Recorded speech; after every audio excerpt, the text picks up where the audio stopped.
नमस्कार मित्रांनो, देवान सर्व्हिसमध्ये सर्वांचं स्वागत आहे. सार्वजनिक बांधकाम प्रादेशिक विभाग मुंबई अंतर्गत एकूण 2109 जागांच्या पदांची भरती आयोजित केली आहे. त्या संदर्भात आपण माहिती बघणार आहोत. सदरील अर्ज प्रक्रिया ही 16 ऑक्टोंबर 2023 पासून सुरू होणार आहे. तर या परीक्षेसाठी ऑनलाईन पद्धतीने परीक्षा घेण्यात येणार आहे. यामध्ये कनिष्ठ अभियंता स्थापत्य गट ब यासाठी एकूण 532 पदे आहेत. तर 41,800 ते 1,32,300 असा वेतनभार लागू आहे. कनिष्ठ अभियंता विद्युत या पदासाठी एकूण 55 जागा रिक्त आहेत. तर 41,800 ते 1,32,300 असा वेतनभार लागू आहे. कनिष्ठ वास्तुशास्त्रज्ञ या पदासाठी 5 जागा आहेत. यासाठी वेतनभार 41,800 ते 1,32,300 असा आहे. स्थापत्य अभियांत्रिकी सहाय्यक या पदासाठी 1,378 जागा आहेत. तर 25,500 ते 81,100 असा वेतन लागू आहे.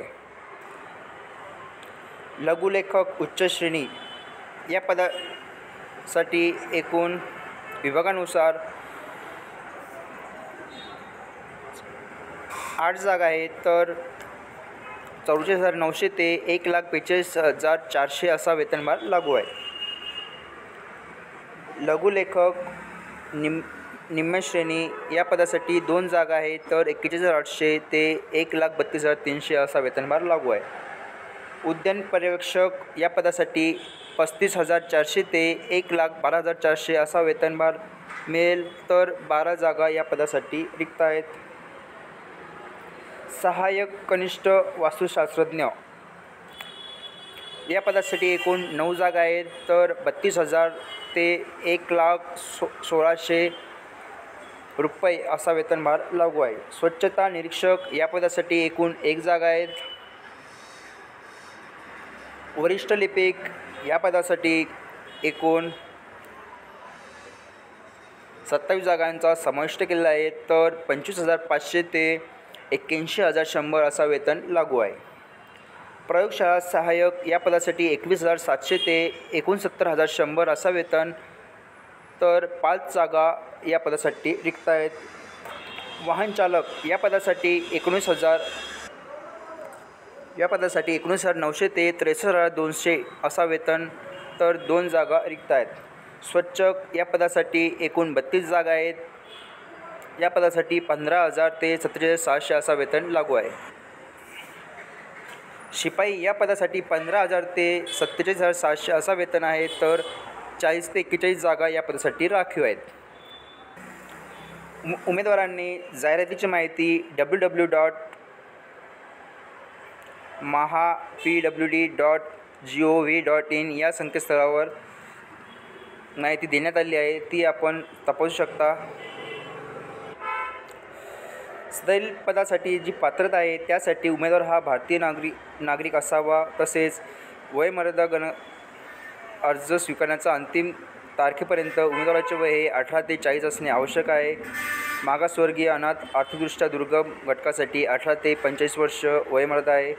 प्रावीण्यप्राप्त खेळाडूसाठी 18 ते 45 वर्ष वयोमर्यादा दिलेली आहेत. माजी सैनिक मागासवर्गीय अनाथ आर्थिकदृष्ट्या दुर्बल या प्रवर्गासाठी 18 ते 40 वयोमर्यादा दिले आहेत. जर सैनिकी सेवेचा कालावधी प्लस 3 वर्ष असे राखीव आहेत.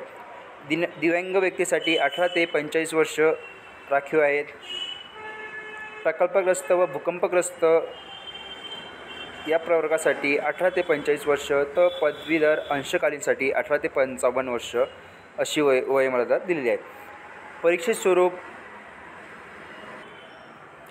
कनिष्ठ अभियंता स्थापत्यसाठी एकूण 90 मिनिटांचा कालावधी दिला आहे. तर 100 प्रश्न विचारले जातील, ज्यामध्ये 25 प्रश्न इंग्रजी, मराठी, सामान्य ज्ञान, बौद्धिक चाचणी यामध्ये 50 गुण असेल. तर तांत्रिक अभ्यासक्रमावर आधारित 150 गुणांचा म्हणजेच 75 प्रश्न विचारले जाणार आहेत. कनिष्ठ अभियंता विद्युत या परीक्षेचा कालावधी 90 मिनिटे आहेत. एकूण 100 प्रश्न विचारले जाणार आहेत, जे की गुण 200 पैकी असणार आहे. मराठी इंग्लिश सामान्य ज्ञान बौद्धिक चाचणी यासाठी 50 गुण, तर तांत्रिक अभ्यासक्रमावर आधारित 150 गुणांचा पेपर असणार आहे. कनिष्ठ वास्तुशास्त्रज्ञ या पदासाठी 90 मिनिटांचा कालावधी, तर 200 मार्कांचा पेपर आहे, जे वरीलप्रमाणे दिलेले आहे.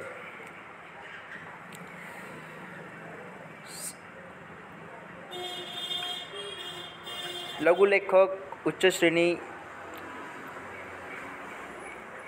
आणि लघुलेखक निम्न श्रेणी या 2 पदासाठी सारखाच अभ्यासक्रम दिला आहे, ज्यामध्ये 45 मिनिटांचा कालावधी दिलेला आहे, तर 200 मार्कांचा पेपर असणार आहे, ज्यामध्ये मराठीसाठी 15 प्रश्न, इंग्रजीसाठी 15 प्रश्न, सामान्य ज्ञानासाठी 15 प्रश्न, बौद्धिक चाचणीसाठी 15 प्रश्न, तर व्यावसायिक परीक्षासाठी 80 गुणांचा पेपर आहे. प्रत्येक प्रश्नासाठी 2 मार्क्स राखीव दिलेले आहेत. उद्यान पर्यवेक्षक, सहाय्यक वास्तुशास्त्रज्ञ या 2 पदासाठी सारखाच सिलेबस किंवा सारखाच परीक्षा पद्धत दिलेली आहे, ज्यामध्ये मराठी, इंग्रजी, सामान्य ज्ञान, बौद्धिक चाचणीसाठी 25 प्रश्न विचारले जाणार आहेत, तर तांत्रिक अभ्यासक्रमावर आधारित 75 प्रश्न विचारले जाणार आहेत. या परीक्षेसाठी देखील 90 मिनिटांचा कालावधी आहे, तर एकूण 200 मार्कांचा पेपर असणार आहे. स्वच्छता निरीक्षक या पदासाठी एकूण 90 मिनिटांचा कालावधी दिला आहे, तर मराठी, इंग्रजी, सामान्य ज्ञान, बौद्धिक चाचणी यामध्ये प्रत्येकी 6 प्रश्न हे विचारले जाणार आहेत.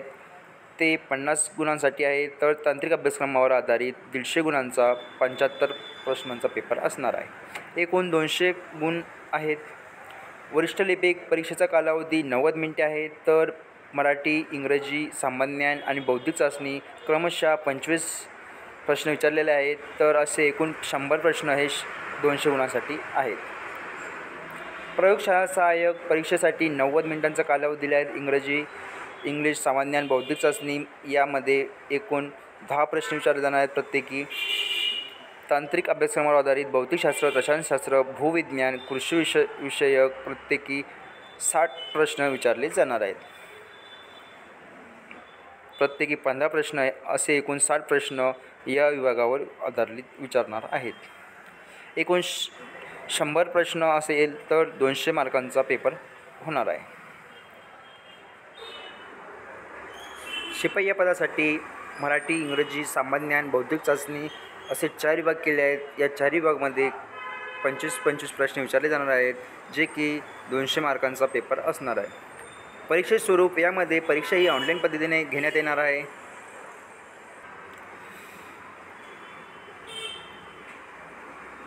गुणवत्ता यादीमध्ये अंतर्भाव करण्यासाठी उमेदवारांनी एकूण गुणांच्या किमान 45% गुण प्राप्त करणे आवश्यक राहील. परीक्षेत प्रश्नपत्रिकेतील प्रश्नांबाबत उमेदवारास काही हरकत असल्यास प्रतिप्रश्न 100 रुपये इतके शुल्क आकारले जाईल. तसेच परीक्षेच्या समाप्ती दिनांकापासून 7 दिवसाच्या आत प्राप्त असलेल्या हरकती विचारण्यात घेण्यात येईल, अशी त्यांनी सूचना दिलेली आहे. संबंधित जागेसाठी कोणकोणती कागदपत्रे लागणार आहेत त्याबद्दल बघूया. अर्जातील नावाचा पुरावा, वयाचा पुरावा, शैक्षणिक अर्हता इत्यादीचा पुरावा, सामाजिकदृष्ट्या मागासवर्गीय असल्याचा पुरावा, आर्थिक दुर्बल घटक असल्याबाबतचा पुरावा, अर्ज सादर करण्याच्या अंतिम दिनांकास वैध असणारे नॉन क्रिमिनल प्रमाणपत्र, प्राप्त दिव्यांग व्यक्ती असल्याचा पुरावा, पात्र माजी सैनिक असल्याचा पुरावा, खेळाडू आरक्षणासाठी पात्र असल्याचा पुरावा, अनाथ आरक्षणासाठी पात्र असल्याचा पुरावा, प्रकल्पग्रस्त आरक्षणासाठी पात्र असल्याचा पुरावा, भूकंपग्रस्त आरक्षणासाठी पात्र असल्याचा पुरावा, अंशकालीन पदवीधर कर्मचारी आरक्षणासाठी पात्र असल्याचा पुरावा, SSC नावात बदल असल्याचा पुरावा, अराखीव महिला, मागासवर्गीय, आर्थिकदृष्ट्या घटक व खेळाडू, दिव्यांग, माजी सैनिक, अनाथ, प्रकल्पग्रस्त, भूकंपग्रस्त, अंशकालीन पदवीधर कर्मचारी आरक्षण दावा असल्यास अधिवास प्रमाणपत्र, लहान कुटुंबाचे प्रतिज्ञापत्र आणि अनुभव प्रमाणपत्र असणे आवश्यक आहे. परीक्षा शुल्क खुल्या प्रवर्गासाठी 1000 रुपये, तर मागासवर्गीय, आर्थिकदृष्ट्या घटक, अनाथ, दिव्यांग प्रवर्गाच्या उमेदवारासाठी 900 रुपये शुल्क आकारलेले आहेत. जे शुल्क परीक्षा शुल्क नॉन रिफंडेबल आहे. माजी सैनिक, दिव्यांग माजी सैनिकांना परीक्षा शुल्क आकारले जाणार नाहीत. अर्ज सादर करण्याची प्रक्रिया किंवा कालावधी 16 ऑक्टोंबर ते 6 नोव्हेंबर 2023 आहे. तर ऑनलाईन शुल्क भरण्याचा शेवटची तारीख 7 नोव्हेंबर 2023 असं आहे.